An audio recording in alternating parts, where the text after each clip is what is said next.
Through the chair, we're live on HCAM TV.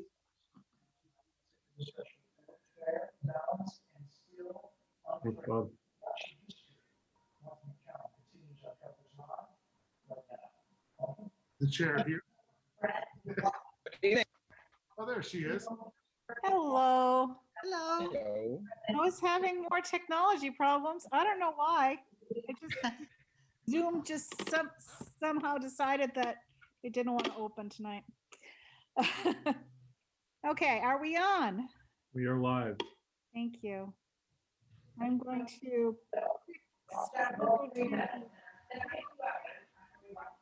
going on in the background. Okay. Our introduction to remote meeting. Good morning, afternoon, or evening. I think this is evening, right? This open meeting of Hopkinton Zoning Advisory is being conducted remotely. Is somebody I just muted Ron, so hopefully that'll be it. Okay. Here we go. Is being conducted remotely consistent with Governor Baker's executive order of March 12, 2020, due to the current state of emergency in the Commonwealth due to the outbreak of COVID-19 virus.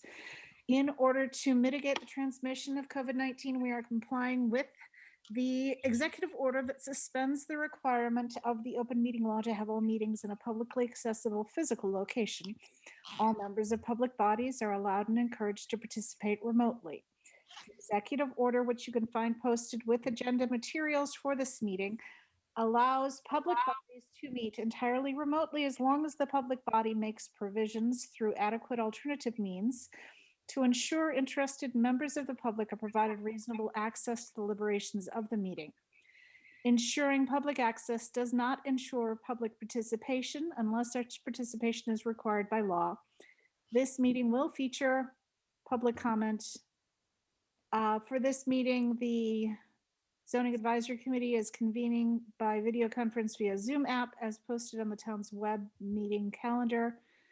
And the board's agenda identifying how the public may join. Additionally, the meeting is also being broadcast by HCAM TV through its channels or platforms. Please note that this meeting is being recorded and that most attendees are participating by video conference. I think that's it. We need to, in compliance with the remote meeting thing, we need to do a roll call vote. Each person should begin with their name and then say present or whatever you wish. So Mary Larson Marlowe here. Ted? Ed Barker Hook here. Ria? Ria McNamara here. Madhu? Madhu Chandrasekhar here. Sundar? Sundar Sivaraman present. Curtis? Curtis Smithson here. Okay, and I think we are just missing John. Is that right? John? Ron.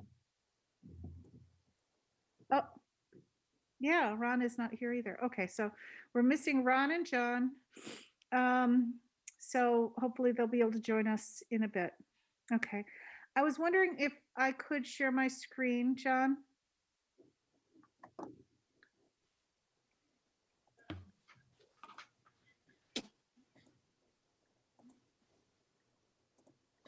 Yep. Should be able to. Okay.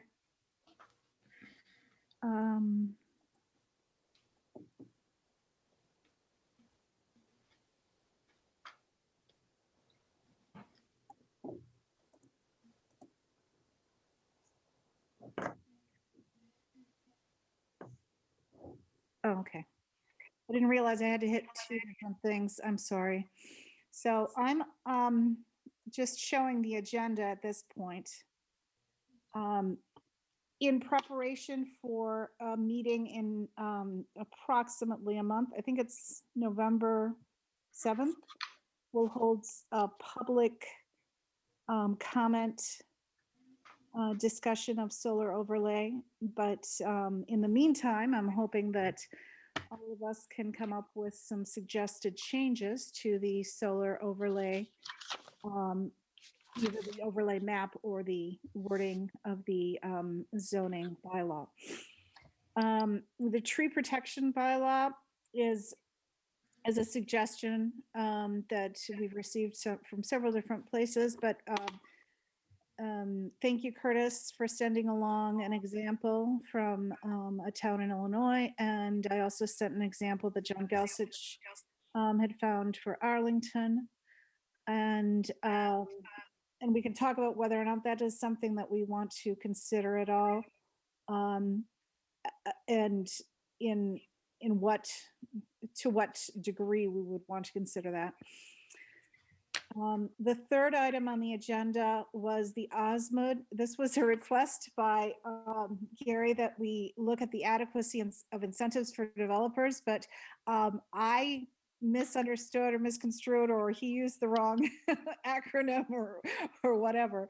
But the one we really wanted to look at was the OSLPD, which is the Open Space Land Preservation Development Bylaw.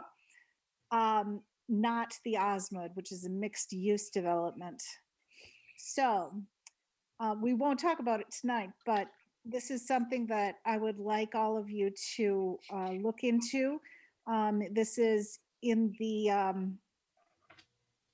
zoning bylaws. Let's see. Okay, it's on page 79 of the full zoning bylaws PDF. I don't know if you can see it right here now, but it's page 69 of the printed version. And it's Article 17, Open Space and Land Preservation Development. So this is an alternative to conventional subdivision in order to provide for the public interest by the preservation of open space. That is the subject. And I would like to put this on a future agenda once we all have a chance to read up on that.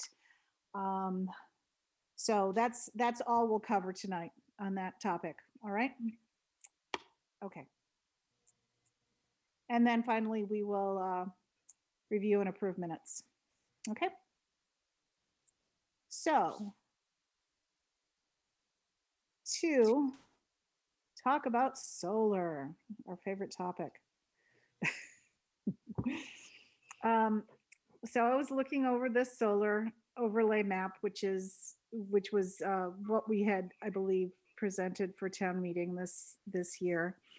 And I also have this map of the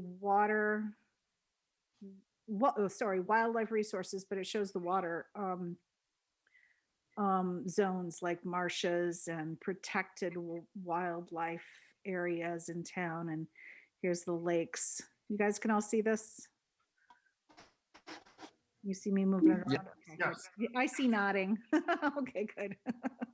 So this is useful to us in understanding where available land is. And this is our industrial A district down here along 495 and South Street. Okay. Industrial B district is right in here, and this is our downtown area. Okay. So, Madam Chair, if I could jump in. Go ahead. I am currently in the process of making a map for Zach Mhm. that is kind of, I think, what you're trying to do here, where it's going to be all the parcels, take away the water bodies, take away the wetlands, take away the protected areas, Mhm. take away all the stuff that makes anything undevelopable. The Okay. problem is my computer's really slow and my GIS keeps on freezing, so I can't finish the map. That hopefully will change this week. I'm supposed to be getting a new computer, and then I can actually make the map. Yay. But hopefully I'll have it for the next meeting, Okay. and I can send it around once it's ready. That's So that'll kinda wonderful. isolate the areas that are still developable, not just for Okay. solar, but for really anything. Yeah, that's great. So what I was hoping is, it's kind of like the land use, which I switched over to right here, land use map that we were talking about last time we met. And that if that were, up to date, but also separation of actually, I'm sorry, conservation land, things that have been designated as conservation land, separated out from just open space, open, not developed land. So that would be great. And yeah, I think on the solar overlay map, it's just so bare bones that it's hard to even think about it in terms of the use of the land. So I was taking notes from our last meeting and just trying to organize thoughts on this topic. Oops.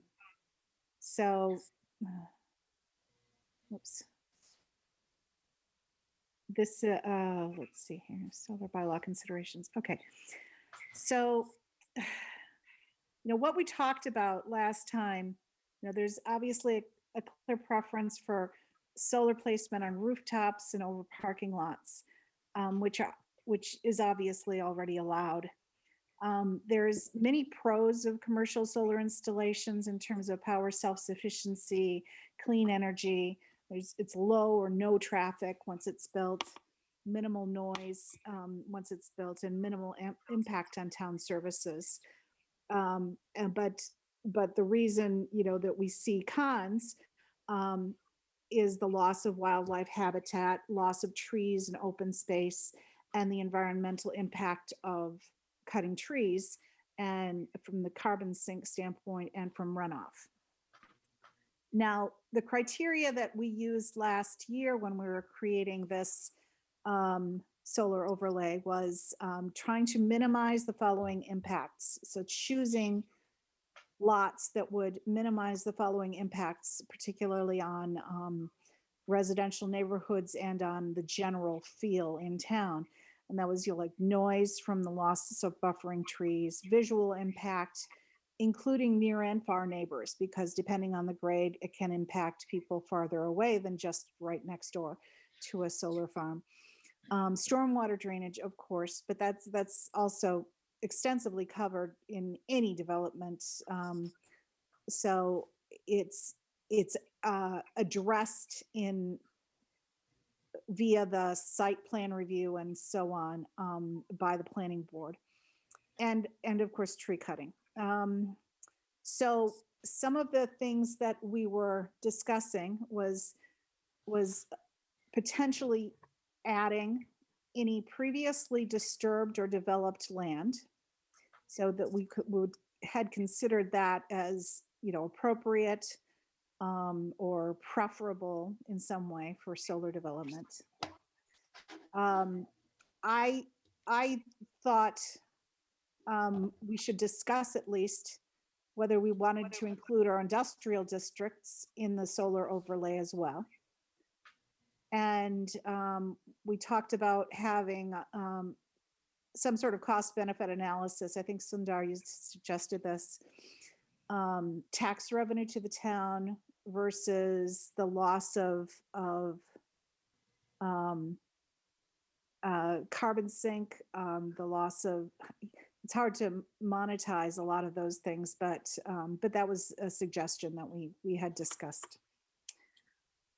And I'm struggling with how to approach, any changes that we might want to make, but I'm open to any thoughts on this from any of you.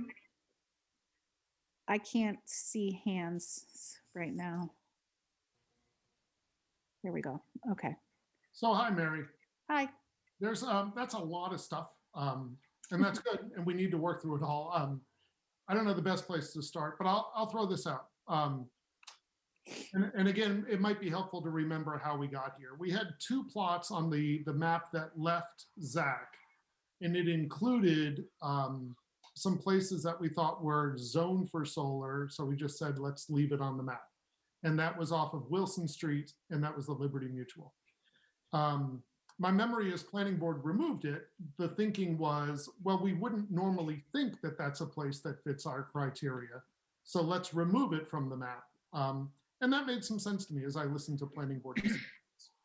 However, what also came up at planning board is I think that we and Zach didn't think about the brown space up by the Fruit Street soccer fields. And when I heard that come up at the planning board meeting, I thought, oh, that one makes some sense to me. That is already badly disturbed. Mhm. It's owned by the town, so the town would have complete control over deciding whether that's something to sell for solar development or not. Given that my understanding of town council's letter is the hesitation from town council is, are we being too restrictive? And I was a little worried about that when the Wilson Street and the Liberty Mutual came off. Again, I understand the thinking there. I would certainly propose again, and asking the planning board to again think about that Fruit Street, which is already, like I said, brown. It's not green, it's dirt and sand, and it's torn up completely. And it's somewhere up here. Yeah. I don't know if it's this entire plot or if it's some of these smaller ones in this area. John, do you know? It's right where you are. It's those Okay. bigger parcels. Yeah, they butt up against the Mechanic Street, which is in the overlay. Which is, this is a newly approved, and that's that stream. I can't remember the name of it. Okay. It's let's say like White Spring or something like that. Okay. Okay, so that's clearly something that makes sense. Would everyone agree? Yeah, definitely. Okay. So that makes a lot of sense to include.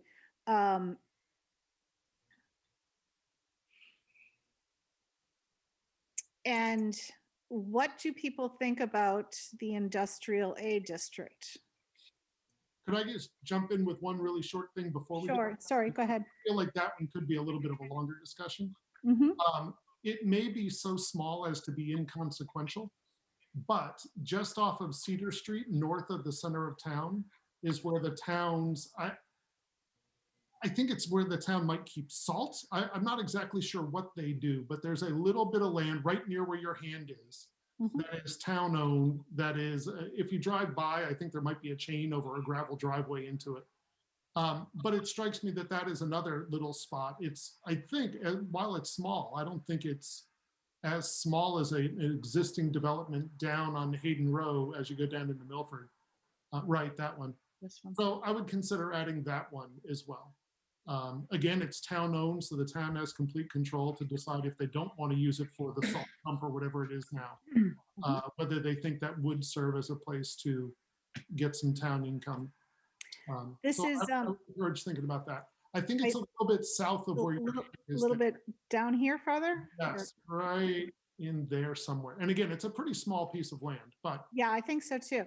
It was, we walked in via that, and right next to it as, when we're doing site walk for the Wilson Street Solar that was approved last year sometime by planning board, which is, right around here. Is that right, John? You can just nod. Yeah, so, and so the town land would be right around here. Okay. So, maybe so it's too small. But the chair, oh, sorry, Sundar, I'll be quiet.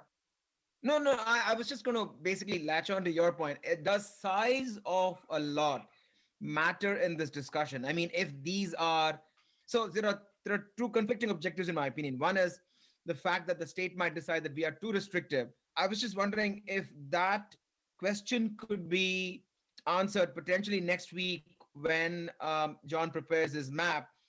And I'm just curious if we could actually end up showing we don't have that much disposable land, which is underdeveloped or not developed, or the brown land.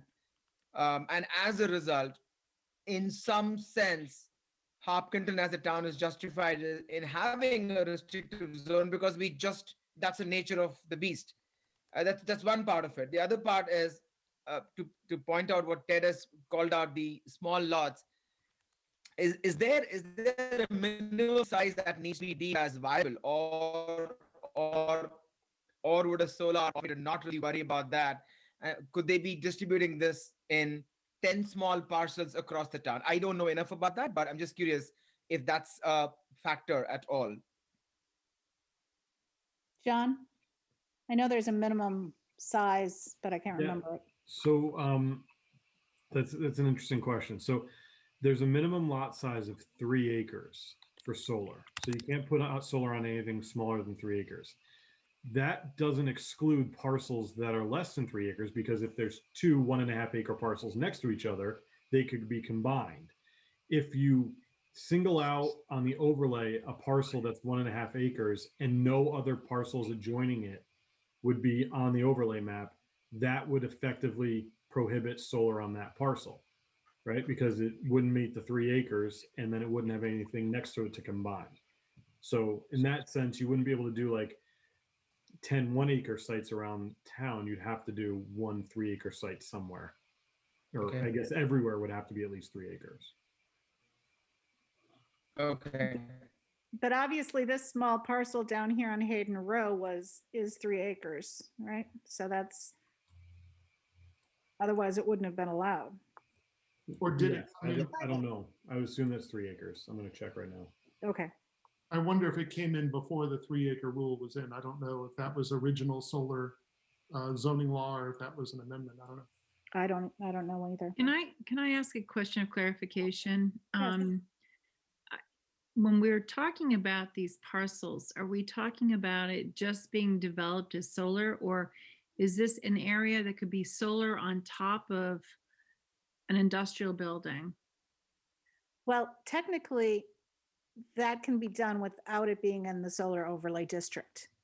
However, if we want to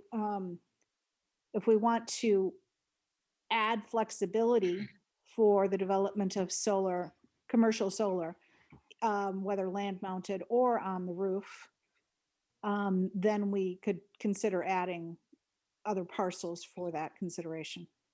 Okay, because I know you were headed towards South Street in the Mhm. conversation, Mary, and I would not want to have more tree cutting on South Street at all.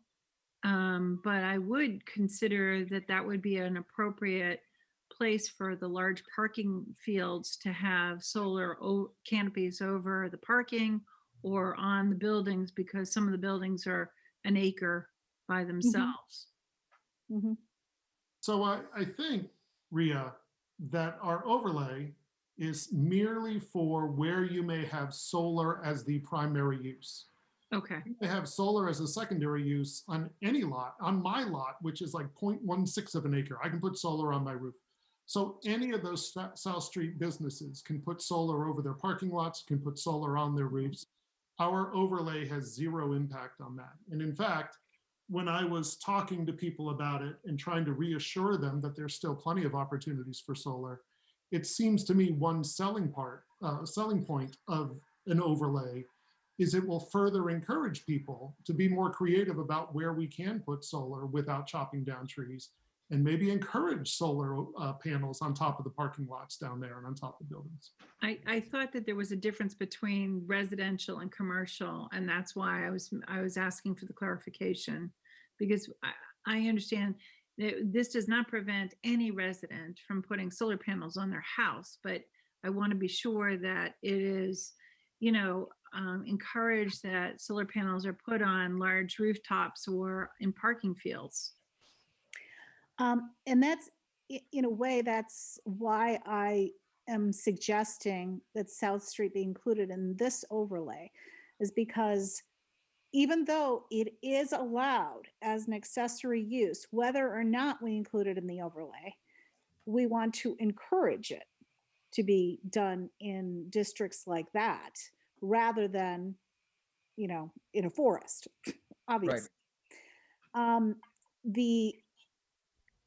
If someone were to put something in, I guess on the same plot of land that there exists an industrial use building, even if it's not on the roof, they could put it on the different part of that land and it would be an accessory use too. Would that be correct, John? Would be considered accessory? Yeah, as long as it's not the principal use. Yeah. So it could be, right now people could put solar on the same plot of land that they have, commercial or residential. But I would like to see us as a town say, this is where we want solar. Yeah, So- And this is where, we don't, therefore. Go ahead. yeah, no, I just, Oh, I'm sorry, go ahead. I'll be quiet. I've talked a lot. No, it's okay. No, I just had a question about the balance between not being too restrictive versus like opening up the areas, right? So if we pick a parcel in a primarily residential area, we may have to take that parcel out if there is neighbors opposition or something like that. Whereas if we pick an area where there's lesser chance of opposition, like an industrial, I'm not saying that could be a choice, but that could be a way to get to the balance of not being too restrictive, encouraging solar, but not antagonizing the town by trying to get there. So Yeah, I agree with that. So Mary, I think that I will, and I bet you Rhea would agree with me, as long as we all agree what we're trying to set up. I would be very opposed to zoning, putting the industrial area off South Street in this overlay. Because what that would mean is that any of those buildings can be knocked down and turned into only a solar farm. Thus, just like when we talked about car washes and storage units, losing a major potential source of town revenue from high-tech businesses like Lycan and other ones. I'd also say I don't like the idea of areas like that. When you hear an industrial zone, I think in our heads we picture ugly, sprawling, Right. just an ugly place. Well, that's not South Street. South Street is filled with trees and there's a neighborhood right behind it. And the businesses that have been there and hopefully will return to some of those places are high revenue, high tech businesses. I agree that I would love for them to then say, hey, we can make some additional revenue by having solar as an accessory use. I'm very against having commercial solar as a primary use along that street because it's zoned industrial. It doesn't feel industrial. It's a business. It's a neighborhood right behind, and there are lots of trees that could then be chopped down because, hey, this is one of our solar regions. Right. And this is a buffer to a very dense neighborhood and the lake region. And yeah, you phrased it properly, Ted, saying that, we want to encourage solar, but we don't want it as the primary use for our high income areas in town that we can, see better revenue from. So through the chair, I have a basic question, another one. Ted and Ria have correctly pointed out the tax revenue implications. Do we not get anything from something similar from a solar farm? I think my answer, Sundar, is I think that's something we have to get a firm answer to. But what I've been told by other folks in town is that number one, the state gives such tremendous tax benefits for developing solar that immediately a lot of potential tax revenue disappears. The second question is, let's pretend there are no tax benefits. Let's pretend that, what are the tax benefits? What is the assessed value of a solar farm versus the assessed value of a biolab? My guess is, but I have no idea, the assessed value of a biolab with all of the computers and technology and all of the stuff in it would be a much higher value to be taxed. And the ancillary benefit of people going there and also spending their dollars along the way. Yep. True. But it's a good question to ask, and maybe one we should get an answer to. But that's my sense what the answer will be.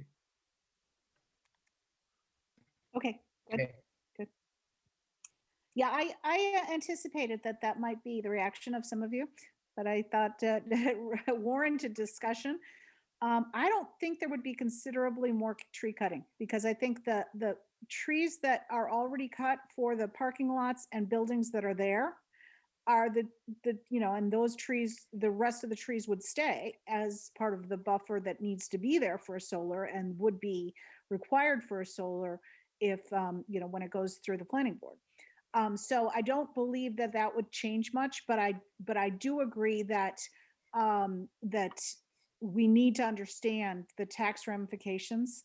And John, I don't know who is the best person to ask that of.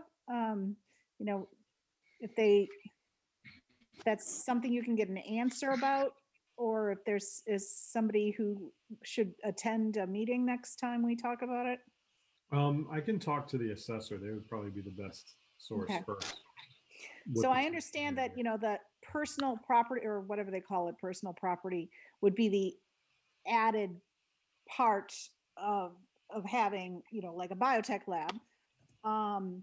And that also exists for offices and things like that. So, so there's that, but the assessed value of the facility itself,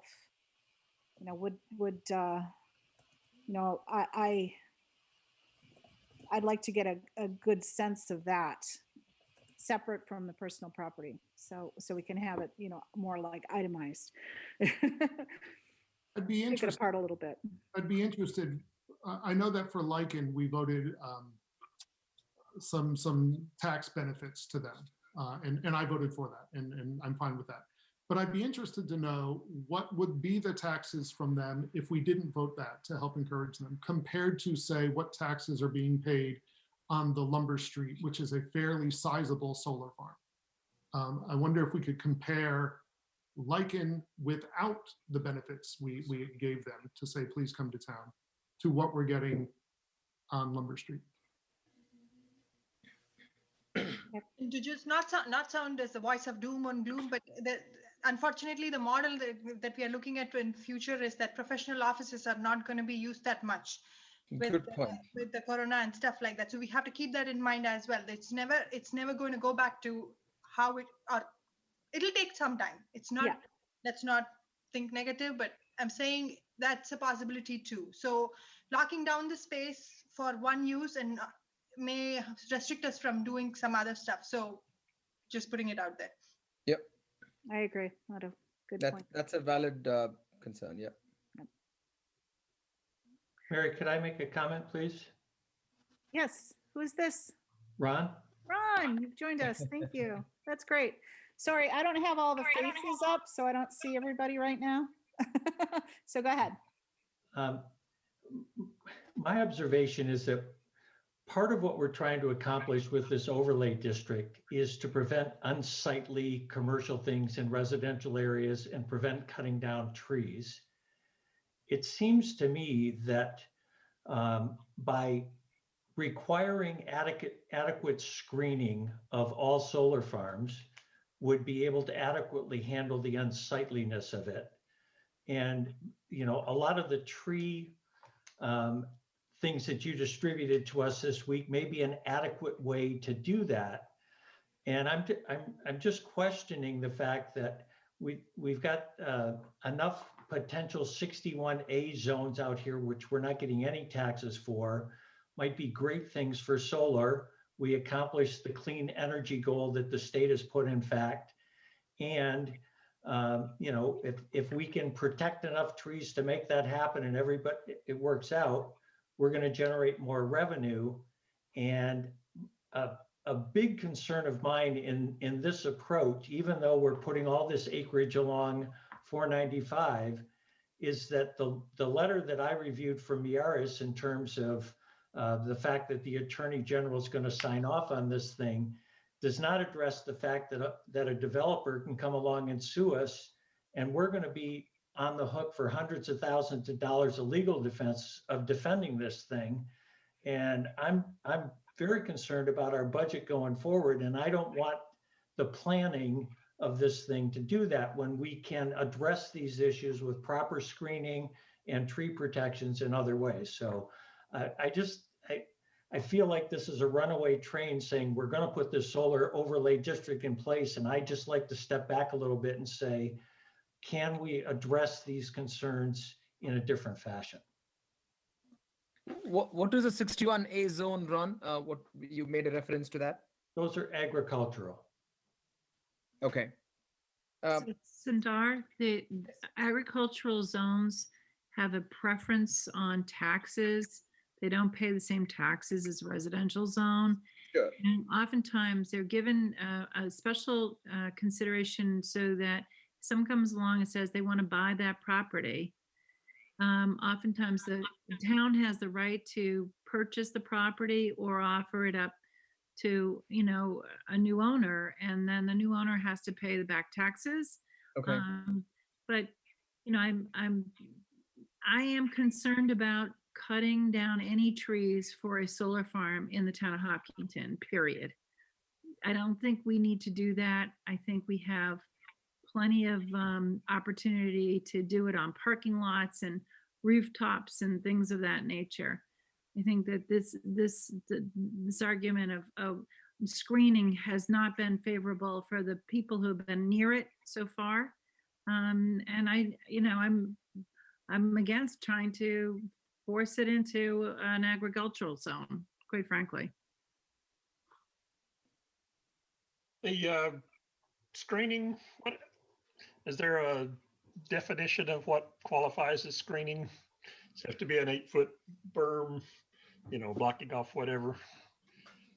I guess that's around here with the topography we have, you know, when I was in Illinois and Louisiana, you could put up a 6-foot fence and you couldn't see for miles. Here, you know, 50 feet in, you might be another 50 to 100 feet up, and an 8-foot fence is not going to do anything. So I guess I have a little concern about how the screening is and at what vantage point it's considered screened. Because I know these We things. have one example. I think the planning board, when they approved the special permit for the Franklin Road solar, this Liberty, I think certain requirements were laid out. So we definitely have an example of what screening was. I think the number of trees, the kind of trees, the height, and all those things, a lot of things were taken into account. So I think your question could be answered by reviewing what requirements were imposed on that developer, and that could be the kind of example we take in our recommendations as well. So, and from the experience of the town, there's a solar development down here off the Teresa Road neighborhood. So Jonathan, I think that's Jonathan Lane and something like that. The solar panels are very visible for all the houses in this area. And there's also obviously changes in grade. There's solar panels here along East Main Street that are visible from across the road over here, even though they're not abutting as close neighbors. It's visible from East Main Street and from neighbors across the road in that way. Again, because of the grade, because they're on a hill. The situation with in most cases with things like this, and the planning board discusses screening with developers, whether it's solar or other uses. But solar is obviously not something that most neighbors like to look at. And I'm going to just play devil's advocate. This is not necessarily, exactly how I'm feeling, but the things that I've heard from other people. And the Franklin Road, that's the example is, we're cutting a lot of mature trees and a lot of, pretty heavily forested terrain, and putting new trees and shrubbery, small trees and shrubbery along, just a 20-foot border. So it's a very different feel and a very different, it's certainly a different look. It, that it's just landscaping to screen something else that's there instead of looking at a large forest area. And certainly we have strengthened the screening wording in the solar bylaw that exists right now for the commercial solar installations. We've strengthened it in recent years in terms of, they have to provide adequate year-round screening. Beyond that, we have not put in a lot of specifics to the bylaws because it varies based on the site. So, it really depends on the grade. It depends on the type of vegetation that is typical in that area and so on. So the planning board really reviews it in great detail and very site specific when a plan comes before them. So from my perspective, screening is very important, but obviously a solar developer wants to get as many panels as possible on a piece of land because that's what's generating revenue for them. And tall trees, of course, can be a big problem because of blocking sun. Right. So generally speaking, they put in a lot of lower trees, evergreens, and so on to screen things from the surface level, but which sometimes is adequate and sometimes is not. But it definitely changes the character of neighborhoods when this happens. So it does have an impact. And just as, Rhea was arguing against having things, commercial solar farms on South Street because it backs onto a neighborhood, because the current South Street look is one of relatively nice office buildings and industrial buildings, but surrounded by trees. And that it's not all new growth, it's quite a lot of older growth and taller trees. So I think that's relevant in those residential neighborhoods. And Rhea, you said this last week too, the part about, the Massachusetts state law to encourage solar and to have it available everywhere. And the problem is that by putting commercial ground-mounted solar, it's putting an industrial use in a residential area. And that's exactly what is happening. And that's one of the drawbacks of having that law encouraging solar to that extent. So. Well, at this point, if someone came in, bought some of the EMC buildings over there, say we go to where office is not a popular thing anymore, they could petition to get added to the solar overlay district in order to put in a farm in the future, couldn't they? Or is that?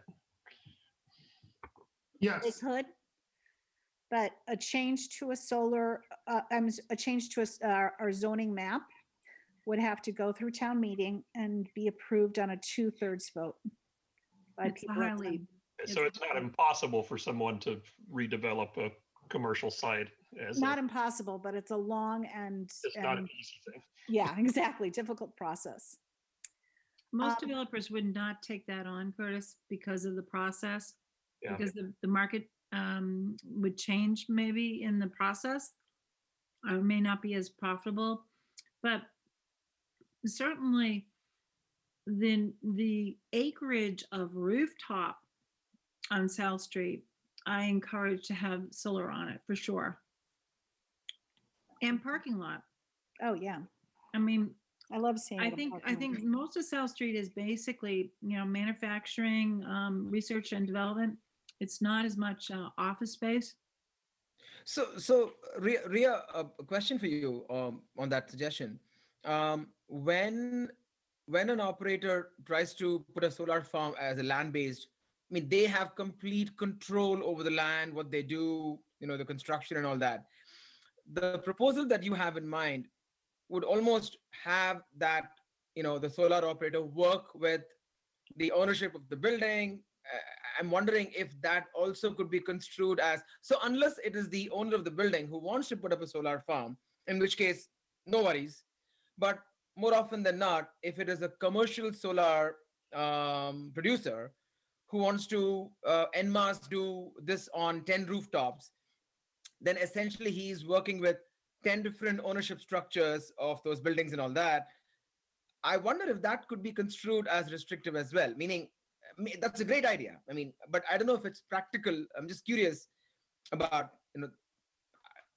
that would be one thing which, if I was the person who wants to put this, essentially the town is saying, okay, you're free to do it, but go and work with the owners of those individual buildings to get them to approve and all that.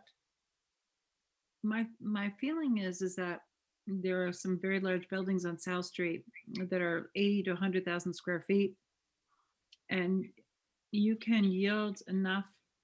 There's a financial consideration here for any solar developer. On South Street, we have very large rooftops. We have very large parcels with existing buildings. I don't know why they haven't put solar on every building over there yet. I really don't.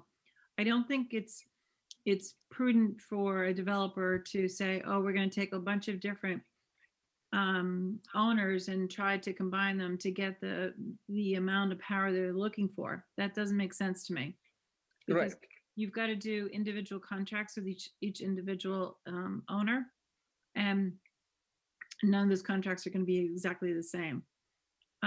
But I think that by making South Street a solar area encourages knocking down buildings and, that may be vacant for the short term, but not for the long term, encouraging cutting trees to make it, more efficient for the solar panel people.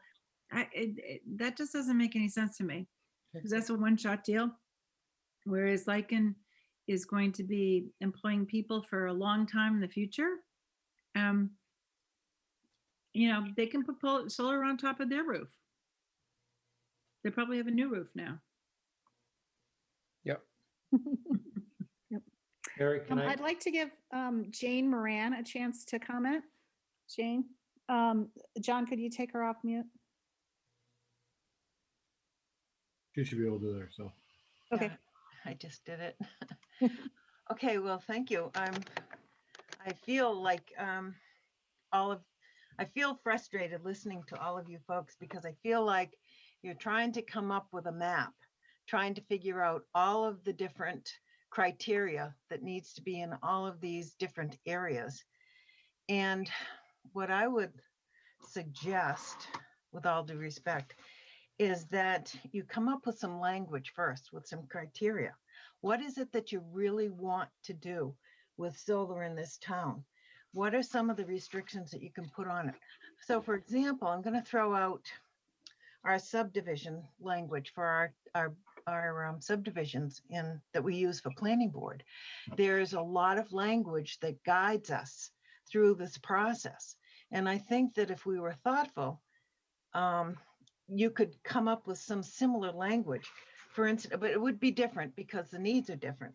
But for instance, you could talk about, maybe put a restriction on a percentage of the restriction on the acreage that could be developed for building out a commercial solar bylaw, just like we do with subdivisions. So much is dedicated to open space and so much is dedicated to the houses. I know that also grade is an issue, and I think that that's the problem over off Teresa Road, is that the grade was not considered. You could put in grade restrictions, nothing more than like an 8% grade per pod. And if there was more room for more pods, then that would could also be limited to an 8% or less. And that would have to be, researched to find out what it is that the ZAC would like to recommend. I think that specifically speaking to what is it that the site distances are from the neighbors, what's acceptable and what isn't acceptable. There are so many different types of fencing and screening, and you can put in various different kinds of deciduous trees and various levels. And if you come over here to Legacy Farms, you'll notice that the grade goes up a certain percent and then it flattens off. And then they put in more shrubbery and more trees. And then they go up and they do more construction on the other side of the hill. So I think that there's a lot that we can do that, to answer. And that's just the beginning. I think that there really should be some strong language. Right now, I see you struggling with all these different variables. What are we going to do with industrial? What are we going to do with agricultural? What are we going to do with residential? But if you have some basic sound principles for some language, that might be a common denominator for all of these various different areas. And the other thing that I've heard is that we don't like clear cutting of trees. We don't like to take down trees.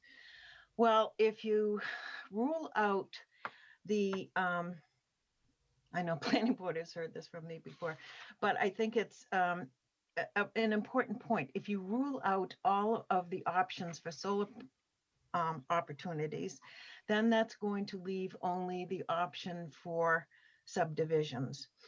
And I think that we have to be careful with that, because you invite more infrastructure, you invite more school children for these houses, you invite more fire, police, DPW needs, you invite more, you really disturb infrastructure. We haven't even talked about the comparables of how are we disturbing our environment when we build septic systems and drill wells? What's the comparison there with just coming in there and just doing solar and not disturbing any of that stuff? So yeah, solar does cut trees, but you know what? So does subdivisions. They cut a lot of trees. I think that there's a way to come up with some strong language that we can, help to negate the environmental impacts that both subdivisions and solar create. And I would like to see it looked at more thoughtfully through language first, before just going at a map and trying to solve all of these problems with this map, which I don't think you're going to get there where you want to get at. I can point you, I believe it's the town of Athol, and I believe, John, you sent it to the planning board. They had a 32 or a 46-page document that described all of their rules and regulations, and it was language, very strong language for zoning. And it might be that might be something that the ZAC might want to consider and get some ideas from. Thank you. Thanks, Jane. Appreciate your help. I was Jane, hoping that you would give We your just need to get Jane's suggestions. address. I'm sorry, say again? We just need to get Jane's address for the minute. Oh, I'm sorry, 70 East Main Street. And one other thing, Mary, I live directly across the street from this Yep. solar farm. It's one of the largest ones in New England, from what I understand, and I can barely see it. And I can tell you the difference is that the owner of the property still owns the property. The solar company leases the property, and the owner of the property was very environmentally conscious of what he would allow to be cut down and what he didn't want to be cut down. He did not let the solar company run away with him. He controlled it, but not everybody is in a position to do that. And I think that the town now is in a position to take a similar approach and control the situation. so that the property owners can get revenue and still stay in town. As opposed to the Liberty Mutual property, they now own the property. So they don't have an investment in it. But there are a lot of property owners in Hopkinton who own property who want to stay in Hopkinton and get some revenue. So I think that Zach could help promote some of this language to come before planning board so that we could consider it. And thank you. Thanks. Great. Okay, so, I was just jotting these things down in addition to the criteria that we already have discussed and to discuss last time as well as at the beginning of this meeting. But I like the concept of the percentage of acreage that can be developed for solar. So say you have a 5-acre plot and that there's a percentage that can be developed. But we definitely need to get legal counsel input on that. And whether or not that would be considered too restrictive for solar, for the solar bylaw. Go ahead. A couple of years ago in Zach, before we moved towards this map, it's back when we had 20 people on Zach that year. I think that I was trying to ask questions about, can we change the setbacks? The message we got from Elaine Lazarus is no, that we can't have a separate set of rules for solar development.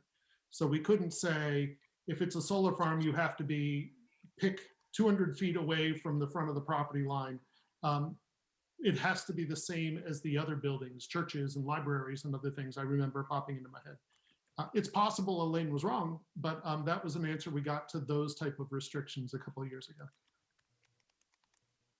Thank you. I don't know about the limitation on the grade, whether or not, it's not allowed on certain grades. But the increased setbacks, yeah, I do recall that. We couldn't make it additional.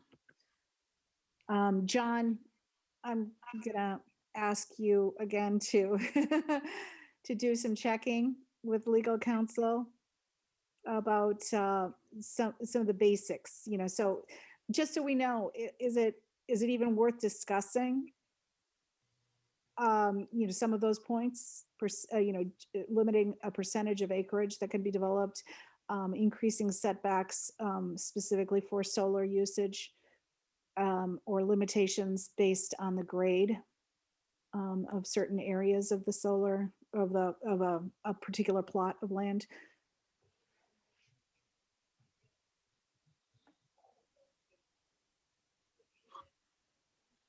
I will talk to them about that. Though, to Mr. Barker Hook's point, my thinking of why Elaine would have said that is because if you are doing something that's different for solar than you would for something else, that may be considered unreasonably restricting solar development, which is what's stated in Chapter 40, Section 3 of the general laws. Yep. I don't know if that's the reason, but that's just what came to my head right now as to why that might be it, why she said that. But I can look into that. Right. Okay.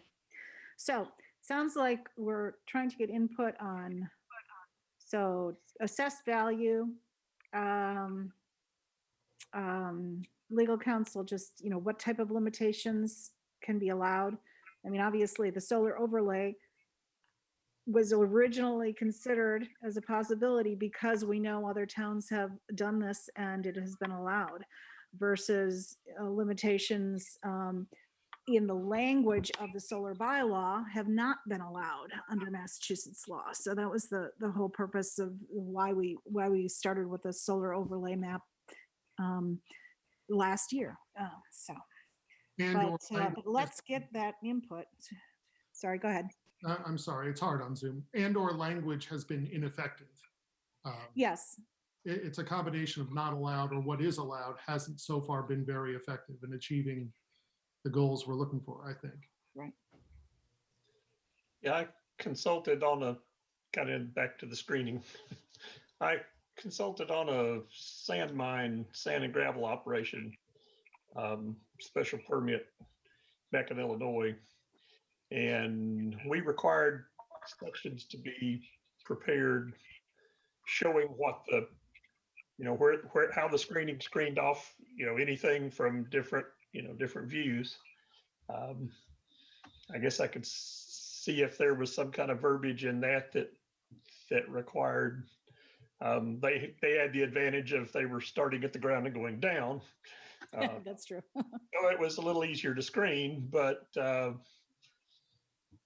like I say, that's something that you may want to have a requirement that cross sections be done to show what's visible from say the 100 feet past the right of way on the other side of the street for any residents that might be there.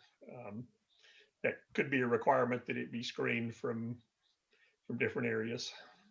And yeah, planning board has definitely, started working with those developers to make it's not written into the bylaw, but it's what we negotiate with the developers to make it more acceptable to abutters and so on. So that's part of what planning board does. Okay, so John, I'm gonna leave some of those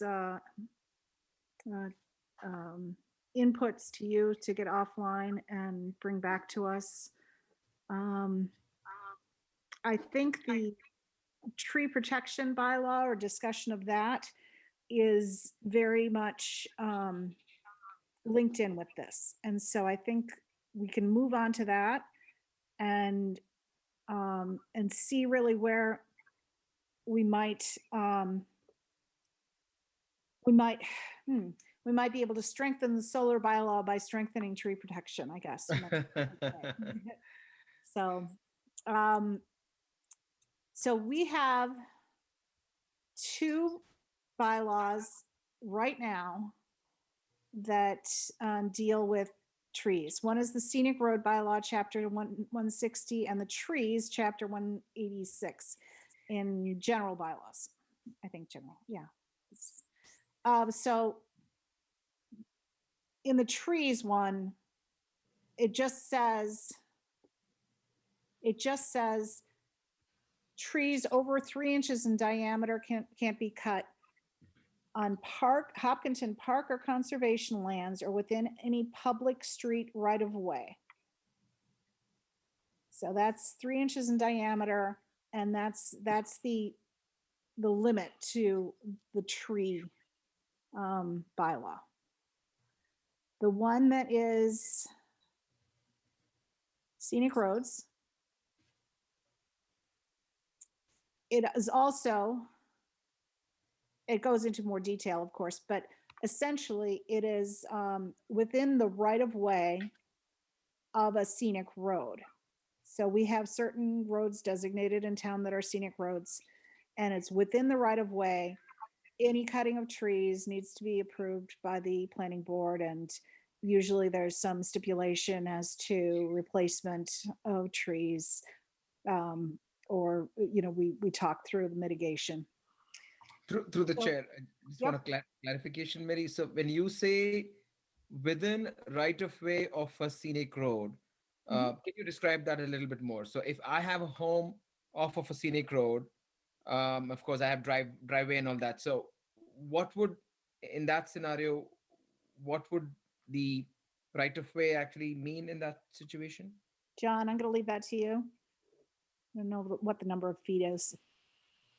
So it's different per road. So it just happens in Hopkinton, a lot of the scenic roads are very narrow.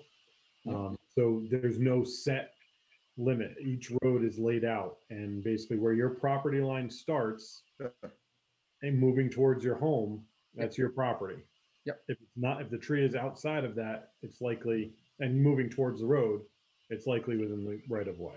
So the right of way isn't the paved width of the road. It also extends further, but it's different for each road. So I can't say it's 20 feet from the center line, because that's not the case on Pond Street or Saddle Hill, right? Okay. No, I guess my question in the case, John, was if it is on my, would this tree potentially be on my private property? Within my lot line? No, it would not be. Okay, okay. You have the street right of way, and then Yep. the boundary of that is private property or whoever else's property. Sure. The right of way does not extend onto private property unless it's a private right. Got it. Yeah, in most cases. But keeping in mind that, you know, people will believe that, you know, a certain parcel of land right next to the sidewalk or right next to the road is theirs and it's always been theirs, but it's actually owned by the town. Right. And it just happens that they mow it and or they put a garden there, but that's actually owned by the town. So doesn't that ownership trump any other rights that there is no ownership rights of the in this case, the homeowner would be an abutter to that tree, right? Because the tree would be on public land. So, right? Am I missing something here? So in that case, what you just said was, just because I grew a lawn right next to that land never became mine. So the tree growing on that land never became mine. So I inherently don't have any rights to cut that, correct? Basically, that's true. And the problem is, of course, that, you know, driveways. So if they need to create a driveway, widen a driveway, you know, that's where it might affect publicly owned land. Okay. And stone walls and trees on that publicly owned land. Okay. So that's why it comes before the planning board. Okay. So, Yep. So currently that is all that we regulate in Hopkinton is things on publicly owned land. And in that case, it's also trees that are greater than 3 inches in diameter. So I read through those other, having problems because I have all sorts of pop-ups coming from the Zoom. Here we go. Okay, so the tree ordinance from Libertyville, and then there was the tree protection from Arlington. So the ordinance from Libertyville, it essentially preserved all trees in this village, and you know, I don't know if it was a fairly small area. Any tree above a certain size. Hello? Okay. Any tree above a certain size, and you know, obviously there were some groupings to you know, type of tree and things like that you know, they had more detail in, which was very interesting to see. But basically they made it very difficult to cut large trees, which seems like, you know, what many of us feel is necessary to start protecting the trees in Hopkinton. I wouldn't necessarily want to see it quite as restrictive as this ordinance from Libertyville, but it was very interesting ordinance. So what are people's initial thoughts on reading through these and looking at these possibilities?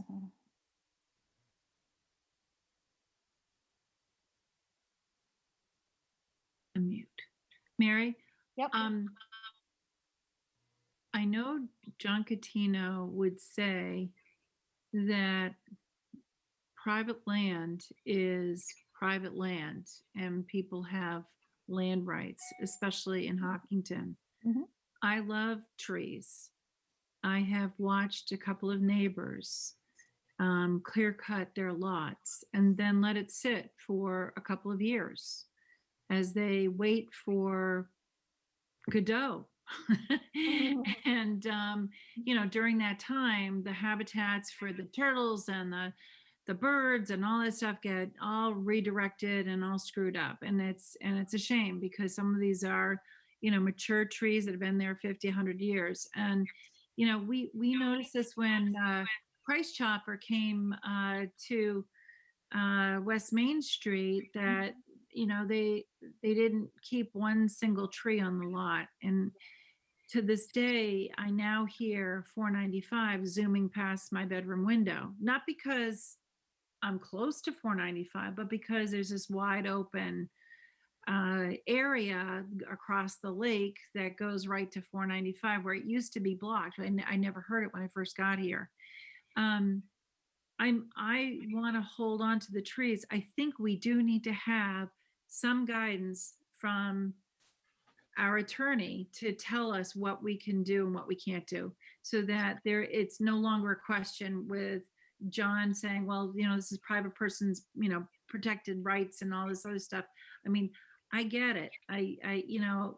Hopkinton has been a place where a person has more rights over their property than Newton, for example, but I just don't know where the line is. So I can't really talk about how to guide this without that understanding where the boundaries are. So I have to ask a clarity through the chair. So are we trying? So is this agenda item added to regulate cutting of trees, or rather any kind of tree management within private property as well as on public way? That is what's open for discussion. Oh, okay. So essentially, right now, Hopkinton only regulates the things on public land, essentially. And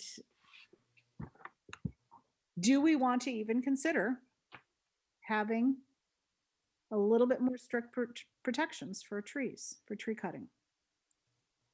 Just out of curiosity, does the state law apply here? I mean, I'm just curious if the right to private property and all that. I mean, again, I'm taking it very vague deliberately.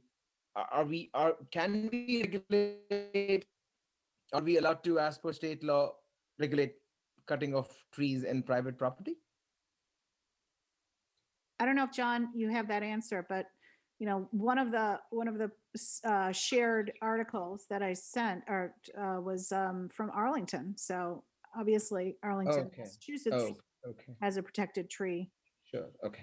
ordinance. So in this particular case, for them, they've defined it as any existing healthy tree on private land with, 8 inches or greater diameter, located in the setback area, which does not pose an immediate hazard to person or property and is not under imminent threat of disease or insect infestation. So that's how they defined it. Okay.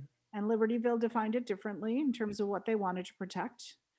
And so this is the first discussion of, Sure. That's why I'm trying to get a general feel for what people think. Do we want to go down this road? Is it certainly not something that, I'm suggesting we would do anywhere near as strictly as the Libertyville plan, but because I don't think it would fly town meeting by any means. So, but yeah, is it something we want to talk about? Mary? Mhm. This is my kind of issue, but I've been quiet because I didn't get a chance. I appreciate the highlighting you gave us, but I didn't get a chance to read this ahead of time. And I'd really like to kind of digest it before I offer Sure. thoughts on Libertyville. That's So perfectly fine. my silence is simply, I don't feel prepared to have this discussion. Okay. I'm not suggesting we stop it. I just want to explain where I am right now. Oh, I appreciate that. No.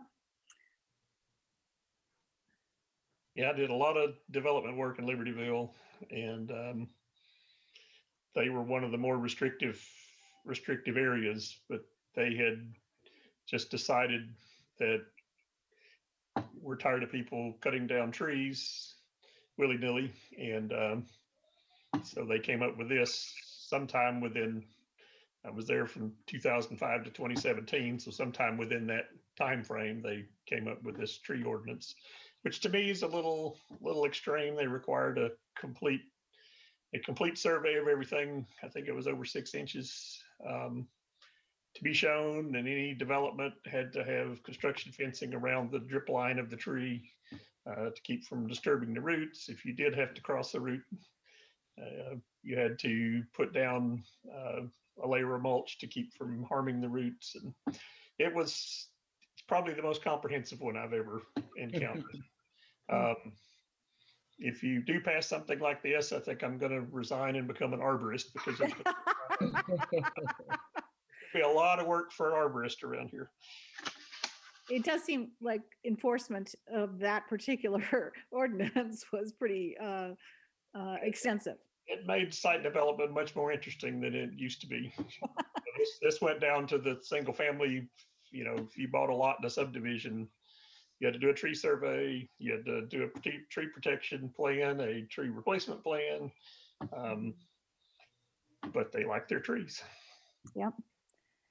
Yeah, I mean, just curious in my opinion, most people plan on cutting trees for either safety reasons, because their home might be in danger, or pure and simple for landscaping reasons, right? They want a larger yard and all that stuff. So the implication of this would be that they would need to come in front of, if for sake of argument, if we do pass something like this, would that mean that individual applicants would need to come in front of a planning board or some board on the town to get approval for doing landscaping work on their property? Would that be the extent to which this would apply? It would not need to be that extensive. Okay. And we would be setting the size of tree that, people could do landscaping. You can always remove something that's dead, diseased, or nearly dead. So all of those things are completely under our control. And I'm, when I say our control, I mean the town's control. It's not just us. It's basically, if we put something in place, it's all the rules are up to us. Yeah, and just to add to that point, the biggest issue for me is the fact that controlling private property stuff. So not just for landscape, for instance, we had to cut down a tree which was thank God the diameter was not even 4 inches. It was because our well was broken, and the truck for the well there was no direct path to get to the back of the house to get there. So one way we had to clear one side for the well. So it's either, if I had to go through a special approval for that, go at least a week or 2 without water, Right. And that would be ridiculous. Yeah. Right. I agree. That would be ridiculous. That's why I'm like, maybe the diameter will help if it's an older tree. But what if my tree was an older tree? I had a small tree which I had to, it was fine to cut down and get the truck there. But how much are we getting into that territory? So yeah. Good question. Good point. Mary, as I said earlier, I live in a pretty dense little neighborhood here on Lake Maspinock, and neighbor across the street clear cut the property and basically just left it fallow. Just stripped it of everything and left it fallow. Now, maybe they didn't do their homework to figure out what it costs to do construction for a new single home property, but there were some mature trees on that site that should have been saved. And in fact, they were cut down in some cases to like 8 feet above, the soil. And it didn't make any sense. All it does is it changes the ecosystem of that particular area and the abutting areas, including my property. But I'm just saying that there's got to be some line between stripping a property and doing selective cutting for landscaping. And I don't know how to come up with that language, but I think that that's probably the gut of the situation. Do you guys agree with that? Yeah. Yes, I do. Mary, if I might. Yes, please. I'm with Mr. Catino when it comes to protecting private property rights. And once we start getting involved with what I can do on my piece of property, it becomes extremely offensive to me. And if I want to take down trees to put a pool up in my backyard in my own private property, I don't feel like I should have to go in front of a planning board or something to do that. Whether the trees are healthy or not, I purchased this property with a vision in mind, and I'd like to be able to execute that. So I think we have to be very careful before we start stripping away more private property rights from homeowners in Hopkinton.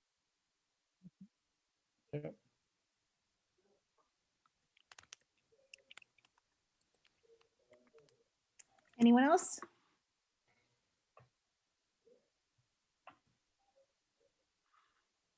Okay. I would like to let everybody read over these things and maybe do a little bit more research on their own and see whether,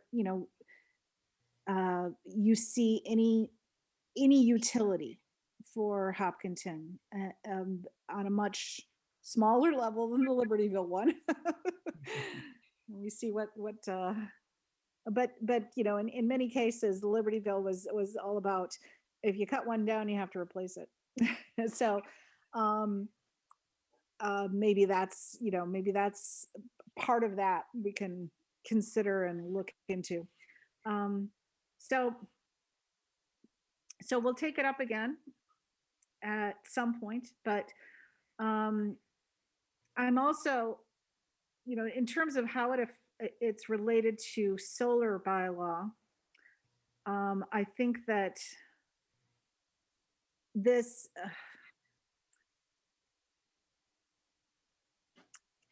it's certainly not something that, from what John indicates to us, and I think that he'll confirm from legal counsel, but it's not something we can impose on solar development versus other development. So we can't say, yeah, you can't clear cut for solar, although you could clear cut to build a building. So we need to probably deal with solar as a separate issue and not based on just tree protection. So, Madam Chair, if I could just yeah, go ahead. make a comment on that. I think if you also want to restrict certain things for solar and not other things, you're going to run into the problem of, in your example, if you restrict tree cutting for solar but not for putting a building up, somebody's going to come and say, "Oh, I'm going to put a building up, clear cut the lot," and be like, "My plans change. I'm going to put solar up now." to skirt the rule, right? So, very good point. That you need to think about. And what I was saying was that it wouldn't be allowed to say it was just for solar. Right. I'm saying even if it comes back that you are allowed to do something like that, we wouldn't want to. Yeah. You need to think about that. Yeah. Okay, that makes sense. Okay. I don't see anything. I'm just looking through this bylaw again and seeing if there's anything else to point out. Okay. I don't think so. So at our next meeting, our plan was to have a public hearing of ideas. Now, in general, in the past few years, we can usually leave half an hour for that and then have some other items on the agenda. I'm sorry for the echo. I don't know why it's happening. But so we'll have more things on the agenda than just that. But we will have the public give us ideas on perhaps other things that might be things we can look at this year. The open space land preservation development, that's something that we've been asked to look at from the standpoint of, are the incentives that are in that bylaw currently enough of an incentive for developers to use the open space option? Because, in general, planning board feels that that's a very beneficial way to develop subdivision or area. So, okay. All right. I'm just looking over our list. Here we go. So does anyone else who's here from the public have any comments for us on solar, on tree protection? Nope. Okay. Just want to give you the opportunity since you have been on the phone with us. And then I'd like to look over the minutes. We have minutes from April 6th, which I read over and they look fine from my perspective. Does anybody else have any changes on them? Edits? No? Okay. So I would entertain a motion to approve the minutes from April 6th. So So move. move. Seconded. Thank you. Sundar Sivaraman seconded. Okay. And, okay, roll call vote. Mary, yes. Ria, Yes. Sundar, Yes. Curtis. I wasn't there. What do I do? Oh, you can either vote yes or you can abstain. I guess I'll abstain. Madhu, Yes. Ted, Yes. and Ron. Yes. You keep changing an order on the screen that I'm reading from. It's very frustrating. Don't jump around. Okay, so those are approved. The other set of minutes we have are from last time on September 21st. I noticed a few things. One is that my last name ends in an E. And then during most of the minutes, the E got lost. But I don't care if you change it. It's just, you can note for future. I will change it. I probably global searched your name and global changed it, and it just was typed wrong. So that's why all of them are wrong. Okay, got it. And then on the very last page, under the next meetings, you list it as October 27th, and then you say October 26th will be public input meeting. And it's Monday, the October 26th. So the first time it's mentioned, it says 27th. All set. Okay. Does anyone have any other edits? Nope. Okay, I'll entertain a motion to approve. So move. Thank you. Second? Sundar seconded. Thank you. Okay, so voting, roll call. Mary, yes. Madhu? Yes. Sundar? Sundar, yes. Ria? Yes. Curtis? Yes. Ron? Yes. Ted? Ted, yes. Did I miss anybody? No, I got everybody, I think. All right, good. All right. So try to read up on some of these things, and I really apologize for not sending things out earlier. We just got caught up with life, you know. And Mary, I hope that my comment didn't sound like scolding with those notes. oh no, not at all. Yeah, No, but I felt guilty before you said anything. I certainly didn't intend to scold. You're opening the door for Teacher. somebody to say, yeah, I felt like that. The assignment was late. Yes. No, I didn't take it that way, but I just was really not terribly organized over the weekend, and I just couldn't get it. all Mary, put- you're very organized, and I appreciate it because I can't do your job. Oh, but we're gonna elect you next year. No, you are not. Okay, thank you, everybody. Thank you. Do we have to do a official ending thing, vote on it? No, yeah. Yes, you have to vote to adjourn. So silly. Okay, I'll Make a entertain a motion. motion to adjourn. Second, So moved.